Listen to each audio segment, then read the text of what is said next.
Sathyaraj sir என்ன பண்ணுவாருன்னா, அப்படியே ஷூட்டிங் நடந்துட்டுருக்கும். அப்படி கூப்பிடுவாரு.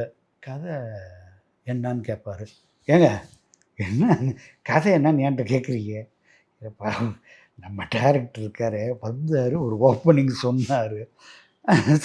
அவர்கிட்ட நான் என்னத்த சொல்றது? ஓகேன்னு சொல்லிட்டேன். அப்படியா உங்கள்கிட்ட முழுசா சொல்லலையா? அப்படின்னோன்னே, அப்புறம் நான் போய் நான் மணிவண்ணன் சார்ட்ட சொன்னேன். சார் என்ன சார் கதைய முழுசா சொல்ல போலங்க என்ட்ட அப்படியா? யோவ் உனக்கு தெரியும்ல நீ சொல்லிட்டு வந்துருப்பா அப்படிம்பாரு. நான் போய் அப்புறம் சத்யராஜ் சார் சொன்னேன். அதில் புது மனிதனில் வந்து ஒரு முக்கியமான ஒரு ஒரு வில்லன் கேரக்டர் நான் பண்ணியிருப்பேன். சரத்குமார் சார் நானும் வில்லன். ஆக்சுவலா பார்த்தீங்கன்னாக்கா, அது புது மனிதனுடைய ப்ரொடியூசர் யாருன்னு கேட்டிங்கன்னா, நம்ம ஆரம்பி. ஆர்.எம். வீரப்பன் சார்.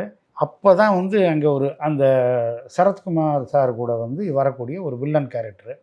அந்த வில்லன் கேரக்டருக்கு வந்து யாரை போடலான்னு சொல்லி கேட்டுட்டு இருக்காரு. அப்போ மணிவண்ணன் சார், சார் இந்த உட்காந்துருக்க எட்வர்டு, என்னுடைய ஒரிஜினல் பேர் எட்வர்டு தானே. அதுக்கப்புறம் தான் தளபதியின் பேர் மாறிச்சு. தளபதியின் பேர் மாற்றினவர் மணிவண்ணன் சார் தான். அந்த கேரக்டரை பேசும்போதே தான் பண்ணணும்னு சொல்லிட்டு ரொம்ப இன்ட்ரெஸ்ட்டாக இருக்காப்புல. ஒருவேளை நம்ம வேறு யாராவது போட்டால் கோச்சிக்கிட்டு போனாலும் போயிடுவா அப்படின்னு. அப்படியாக அந்த இதில் வந்து அப்படின்னா ஓகே பண்ணட்டும்.